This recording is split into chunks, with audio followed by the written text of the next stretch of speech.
tidak ada lagi tim yang boleh mengatasnamakan kuasa hukum dari Roy Suryo, juga insya Allah juga Dr. Rifa, saya tahu ya, karena dia tidak mengikuti persidangan dan tidak mengikuti yang namanya pra peradilan dan tidak mengikuti eksepsinya Dr. Rifa, dan bahkan menegasikan eksepsi dan juga menegasikan pra peradilan. Kami ini berjuang tetap untuk membongkar ijazah Jokowi, ya, dan tidak ada boleh mengatasnamakan rakyat tapi dengan memenggal kepala orang lain atau mengorbankan orang lain. Kalau mau berjuang, penjarakan saya, bukan penjarakan klien saya. Saya ulangi, kalau mau berjuang, katakanlah penjarakan saya, tapi jangan mengatakan penjarakan klien saya. Ya, itu namanya mengorbankan orang lain. Saya kira teman-teman jelas apa yang saya maksud. Jadi per tanggal 11 Juli yang lalu, ya, saya sudah menandatangani surat untuk menghentikan kuasa khusus saya kepada tim yang lain. Saya kira jelas ya apa yang saya maksud. Dan terutama untuk pihak mainstream, pihak TV, tidak boleh lagi ada orang yang mengatakan itu. Sebenarnya kesalahannya hanya terjadi pada oknum. Kasihan sahabat-sahabat saya pada tim itu, ya. Jadi untuk sahabat-sahabat saya pada tim itu yang masih ingin berjuang, silahkan. Dengan tangan terbuka, kami masih menerima kehadiran teman-teman, dan untuk masyarakat, ya, kami tetap berjuang bersama, tidak ada pengkhianat. Yang pengkhianat adalah justru yang mengatasnamakan rakyat, tapi dia tidak berjuang atas nama rakyat. Dia berjuang untuk kepentingannya dia sendiri. Apa itu? Silahkan terjemahkan sendiri. Saya kira itu yang paling penting yang ingin saya sampaikan. Sekali terima kasih, terutama untuk media mainstream, media alternatif, dan juga untuk podcaster yang masih bersama saya, dan seluruh ibu-ibu, bapak-bapak yang insya Allah masih ada bersama kita. Sekian, terima kasih. Surat dakwaan yang diajukan kepada saya itu secara penuh setelah kami pelajari mengandung dua kelemahan utama yang membuat sidang atas nama saya sebagai terdakwa tidak bisa lagi dilanjutkan. Udah, ini media. Udah, ini media.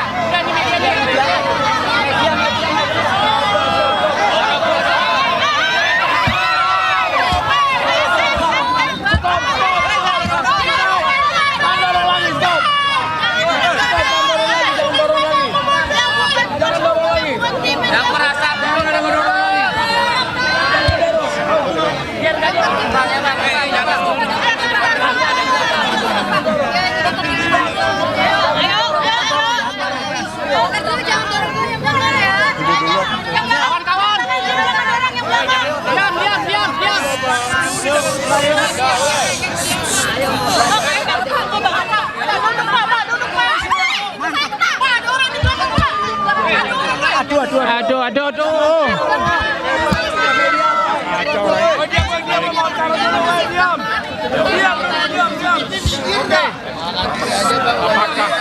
Apakah kita sudah bisa mulai?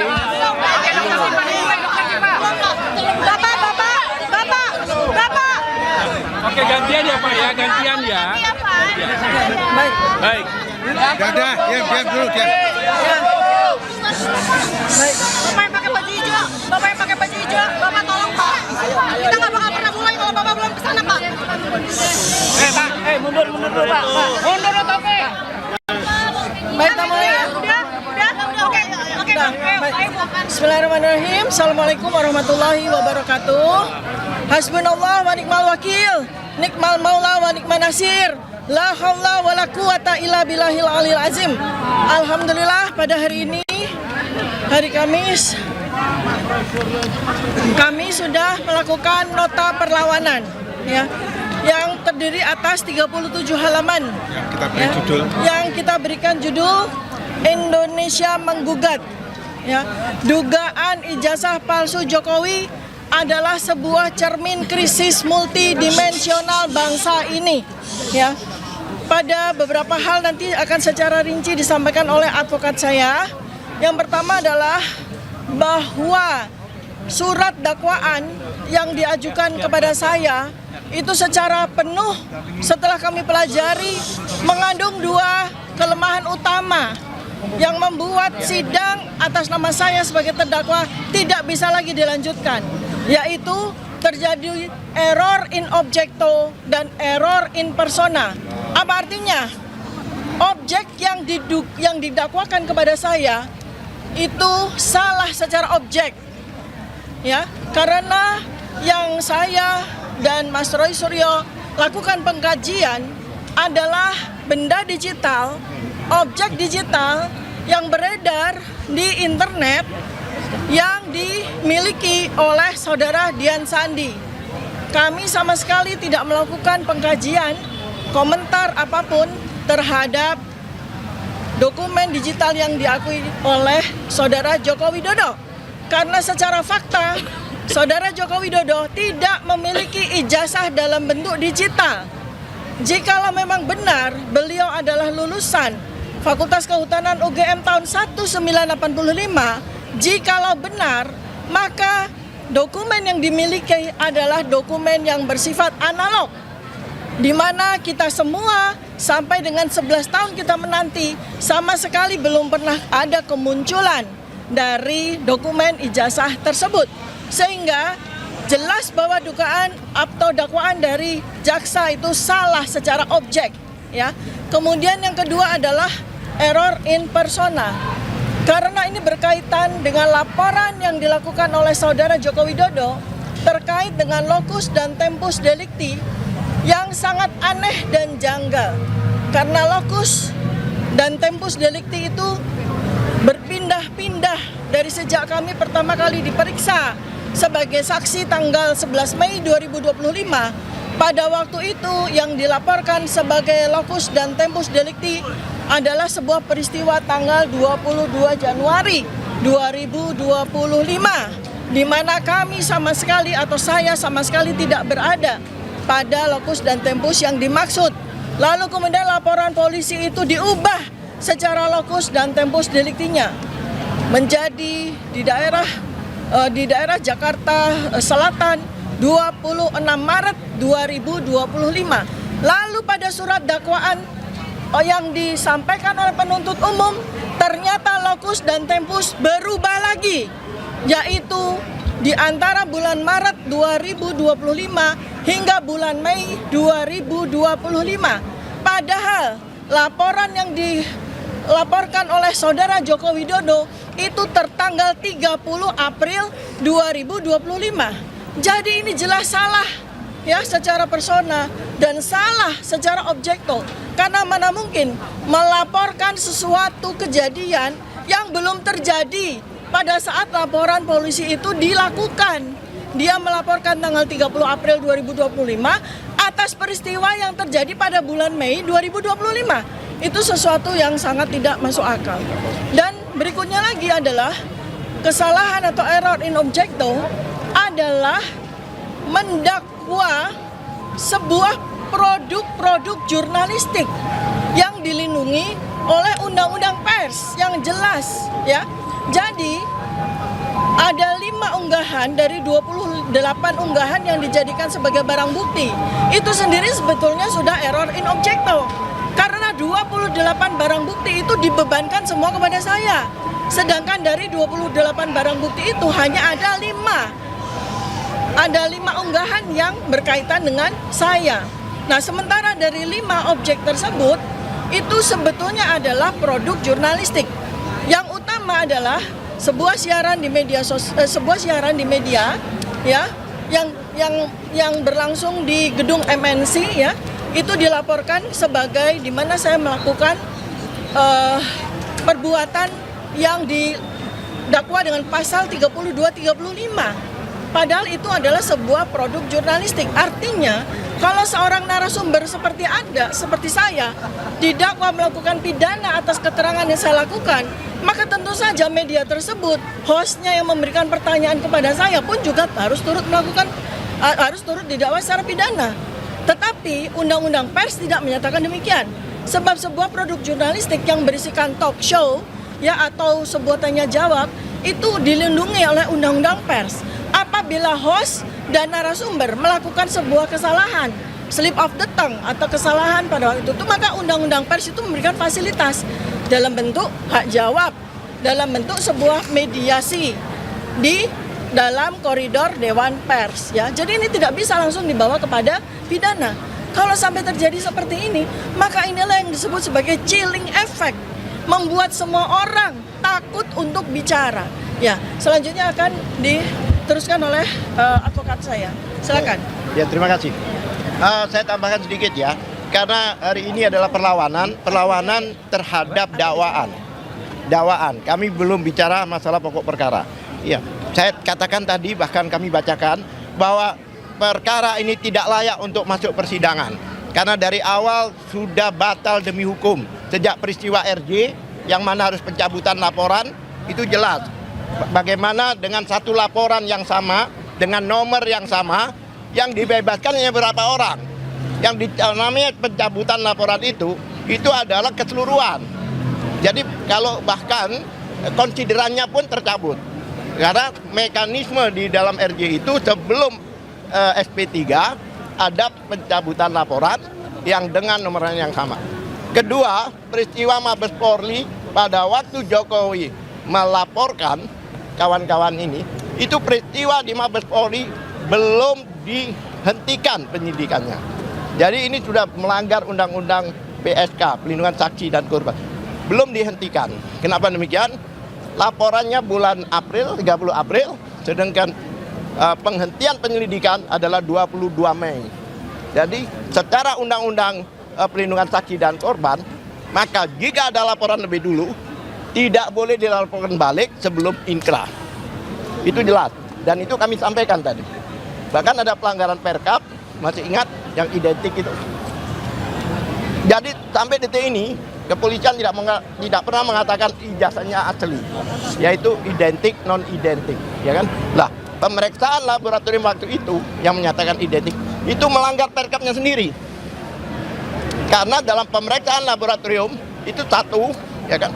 Itu harus ada dilampirkan, wajib bahkan di Perkap nomor 10 tahun 2009, satu wajib dilampiri laporan. Pada saat itu belum ada laporan, Dumas.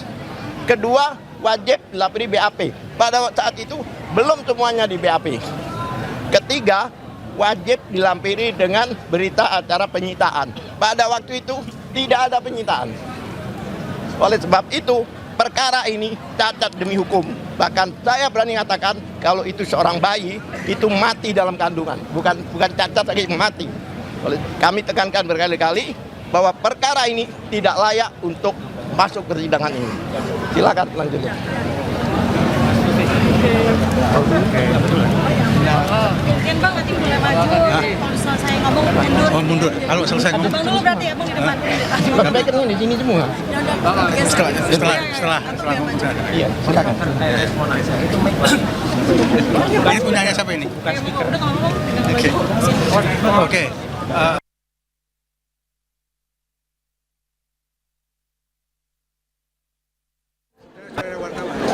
Salah. Yang kami permasalahkan hari ini adalah mengapa penuntut umum membawa perkara ini ke pengadilan negeri. Apa kami permasalahkan? Karena dalam uraiannya, di dalam surat dakwaan itu adalah pertama mengatakan tindak kejahatan atau tindak pidana dilakukan di wilayah Jakarta Selatan. Kemudian mengatakan di wilayah Jakarta Pusat. Seharusnya kan jurisdiksinya adalah Pengadilan Negeri Jakarta Selatan atau Pengadilan Negeri Jakarta Pusat. Namun mengapa diadili di Pengadilan Negeri Jakarta Timur? Itu menggunakan surat keputusan Mahkamah Agung nomor 114 tahun 2026 yang mengatakan bahwa persidangan dilakukan untuk Roy Suryo dan kawan-kawan. Dilakukan di sini menggunakan surat keputusan untuk Roy Suryo di pengadilan ini adalah bukan wewenangnya pengadilan ini karena tidak ada spesifik mengatakan untuk Dr. Tifa ya. Jadi itu adalah sedangkan perkaranya Roy Suryo sendiri sedang melakukan pra peradilan yang itu yang terakhir kita ketahui telah dimenangkan sehingga kita juga nggak tahu apakah akan ada pengadilan untuk Roy Suryo karena mereka sampai hari ini pun masih dalam proses ya. Jadi belum tentu akan diadili di pengadilan ini juga. Yang kedua saya ingin melanjutkan tentang error in objecto tadi ya. Error in objecto tadi adalah dokumen yang dilakukan kajian oleh Dr. Tifa itu adalah dokumen miliknya Dian Sandi ya. Miliknya Dian Sandi, bukan miliknya Jokowi, miliknya Dian Sandi. Dengan demikian yang berhak melakukan keberatan itu ya Dian Sandi. Yang ingin saya katakan apa? Saudara Joko Widodo tidak mempunyai legal standing untuk mempermasalahkan karena bukan dokumennya dia. Dan Joko Widodo dan para pendukungnya juga tidak pernah mengatakan bahwa dokumennya Dian Sandi itu palsu. Itu juga tidak pernah mengatakan itu. Dengan demikian yang lebih berhak melapor dan mengadukan justru Dian Sandi, bukan Joko Widodo. Joko Widodo tidak punya legal standing. Itulah yang tadi kami permasalahkan. Bahkan dilanjutkan oleh kawan-kawan. Terakhir ya teman-teman wartawan sekalian, pada minggu yang lalu teman-teman wartawan sudah mengetahui kami berjuang keras untuk memperoleh berkas perkara dan kami sampaikan kami telah mendapatkan berkas perkara tersebut akhirnya. Dan dari berkas perkara yang kami peroleh itu, ada 6 hal yang akan kami kemukakan. Yang pertama, Pengadilan Negeri Jakarta Timur dinilai tidak berwenang secara relatif. Sebagian telah disampaikan, tapi saya akan sampaikan secara lengkap. TPDT menilai penuntut umum tidak konsisten dalam menentukan lokus delikti. Di dalam surat dakwaan disebutkan beberapa lokasi berbeda, mulai dari Jakarta Pusat, Jakarta Selatan, hingga akhirnya perkara diajukan ke Pengadilan Negeri Jakarta Timur tanpa penjelasan hukum yang memadai mengenai dasar penentuan kompetensi relatif tersebut. Selain itu, dasar penggunaan surat keputusan Ketua Mahkamah Agung mengenai penunjukan Pengadilan Negeri Jakarta Timur dinilai belum menjelaskan secara tegas apakah juga berlaku terhadap perkara Dr. Tifauzia Tyasuma yang diajukan dalam berkas tersendiri. Kedua, dalam penuntutan dinilai tidak jelas setelah sebagian terlapor mendapat SP3.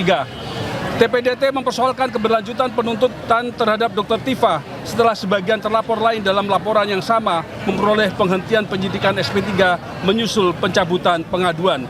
TPDT menilai penuntut umum wajib menjelaskan mengapa perkara terhadap Dr. Tifa tetap dilanjutkan apabila laporan pelapor dan rangkaian peristiwa yang menjadi dasar pengaduan merupakan satu kesatuan. Ketidakjelasan tersebut dinilai menyebabkan dasar penuntutan menjadi cacat secara formil. 3. Surat dakwaan dinilai kabur dan tidak memenuhi syarat formil. TPDT berpendapat bahwa surat dakwaan tidak memenuhi syarat kecermatan, kejelasan, dan kelengkapan sebagaimana disyaratkan KUHP baru. Beberapa keberatan yang diajukan antara lain penggunaan ketentuan KUHP baru terhadap peristiwa yang didakwakan terjadi pada tahun 2025 atau sebelum KUHP baru berlaku. Pencampuran berbagai unggahan media sosial dari akun dan tanggal yang berbeda. Ketidakjelasan tempus dan lokus delikti dalam perkara siber. Pencampuran perbuatan pihak ketiga ke dalam dakwaan terhadap Dr. Tifa. Tanpa penjelasan hukum yang rasional terhadap perbuatan-perbuatan tersebut, TPDT menilai kondisi tersebut mengakibatkan surat dakwaan menjadi obskur liber atau kabur. 3 yang terakhir, 4. Dakwaan produk jurnalistik dinilai bertentangan dengan Undang-Undang Pers. TPDT menolak penggunaan tayangan media dan produk jurnalistik sebagai objek pidana tanpa terlebih dahulu menempuh mekanisme penyelesaian menurut Undang-Undang Pers. TPDT menilai sengketa terhadap karya jurnalistik semestinya diselesaikan melalui mekanisme hak jawab, hak koreksi maupun proses di Dewan Pers, bukan langsung melalui instrumen pidana. 5. Hak imunitas dan kepentingan umum. TPDT berpendapat bahwa sebagian pernyataan Dr. Tifa berkaitan dengan aktivitas dalam proses hukum dan isu yang bersangkutan menyangkut kepentingan publik. Oleh karena itu, penuntut umum dinilai perlu menjelaskan secara rinci mengapa pernyataan tersebut dianggap memenuhi unsur pidana dan tidak termasuk bentuk kritik, analisis, atau penyampaian pendapat yang memperoleh perlindungan hukum. Terakhir, negara hukum harus mengutamakan due process of law. TPDT menegaskan bahwa keberatan yang diajukan bukan dimaksudkan untuk menghindari pemeriksaan perkara, melainkan memastikan bahwa kewenangan negara dalam melakukan penuntutan dilaksanakan sesuai prinsip negara hukum, kepastian hukum, dan perlindungan hak-hak konstitusional setiap warga negara. Demikianlah tim pembela berharap majelis memberikan putusan sela yang mempertimbangkan secara cermat seluruh keberatan formal tersebut demi menjaga integritas proses peradilan pidana. Jakarta, 9 Juli 2026. Terima kasih.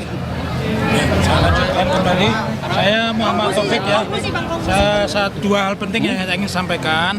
Perkara ini jadi satu dengan rekan kami Roy Suryo. Jadi perkaranya Roy Suryo dan Dr. Tifa itu satu berkas.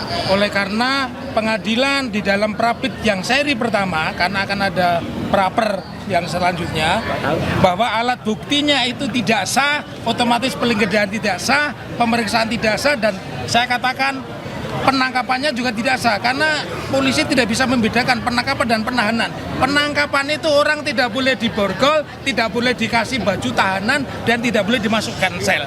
Beda dengan penahanan, itu 20 kali boleh. Nah, terhadap persidangan ini ada kesesatan yang nyata tentang asas uploader dan downloader. Jadi biar keterangannya berbeda ya. Undang-undang ITE ini pembuatnya itu lokus deliktingnya tidak sama dengan pidana umum. Jadi saya di Solo melihat tayangan video, saya bisa melapor di Solo.